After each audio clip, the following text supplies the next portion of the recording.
समाज सेवा, the social evaluator. आपके फोन में बस एक क्लिक गया था, उसकी जिम्मेदारी मेरी थी।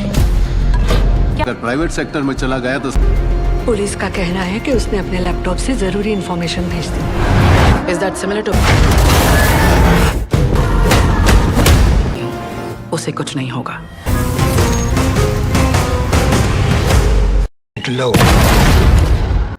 বন্ধুরা, সিনেমা হলে গিয়ে যখন লাইট নেবে আর বড় পর্দায় মামুনটি আর মোহনলালকে একসাথে দেখি তখন মনে হয় পয়সা উসুল, কিন্তু প্যাট্রিয়ট কি সেই লেভেলের এক্সপেকটেশন মেটাতে পারলো, নাকি এটা একটা শুধু নামেই বড় সিনেমা? আর এই সিনেমা দেখার পর আমার মাথায় কিছু সিন এখনো ঘুরপাক খাচ্ছে। তো আজকের ভিডিওতে আমি আপনাদের জানাবো কি এই সিনেমাটা কেন আপনার দেখা উচিত আর কোথায় গিয়ে আমার একটু খটকা লাগলো। ভিডিওটা শেষ পর্যন্ত দেখুন, কারণ শেষে একটা বড় টুইস্ট নিয়ে কথা বলবো। সিনেমার শুরুটা হয় বেশ রহস্যময়ভাবে। আমরা দেখি একটা ডিজিটাল সফটওয়্যার টেলিস্কোপ নিয়ে তোলপাড় চলছে। যারা ভাবছে এটা সাধারণ কোনো চোর পুলিশের খেলা, তারা ভুল ভাবছেন। এটা আসলে বর্তমান সময়ের সাইবার ক্রাইম আর পলিটিক্যাল গেমের এক অদ্ভুত মিশেল। মামুনটির ক্যারেক্টার এখানে যতটা শান্ত, ভেতর থেকে ততটাই বুদ্ধিদীপ্ত। আর মোহনলাল, ওনার স্ক্রিন প্রেজেন্স যখনই আসে থিয়েটার তো সেটি পড়বেই। এবার একটা কথা বলি, আপনারা কি কখনো ভেবে দেখেছেন যে আপনার ফোনের একটা ক্লিক আপনার জীবন নষ্ট করতে পারে?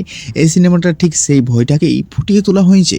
মামুনটির অভিনয় নিয়ে নতুন করে কিছু বলারই নেই, তবে এই সিনেমায় ওনার ইমোশনাল সিনগুলো দারুণ ছিল। অন্যদিকে মোহনলালকে যখনই আমরা অ্যাকশন মোডে দেখি তখন বোঝা যায় উনি এখনও লিজেন্ড। বিশেষ করে ডানিয়ারের সাথে ওনার যে কেমিস্ট্রি বা সাংঘাত, সেটা হচ্ছে এই সিনেমার প্রাণ। ট্রেলারে আপনারা যে ড্যানিয়ালকে দেখেছেন, সিনেমার ভেতরে তার ক্যারেক্টার অনেকটা বেশি গভীরে আছে।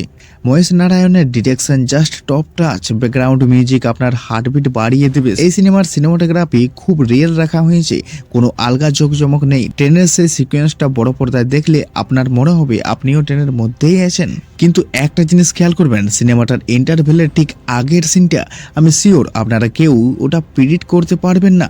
আমি স্পয়লার দিব না, তবে ওই একটা সিন পুরো সিনেমাটার মোড় ঘুরিয়ে দেয়। তাহলে কি সবাই ভালো? না, কিছু জায়গায় স্ক্রিপ্ট একটু সোলো মনে হতে পারে, বিশেষ করে সেকেন্ড হাফের শুরুতে। পলিটিক্যাল ট্রামগুলো বুঝতে গেলে আপনাকে একটু মন দিয়ে সিনেমাটা দেখতে হবে। যারা শুধু মারপিট পছন্দ করেন তাদের জন্য হয়তো একটু বোরিং লাগতে পারে।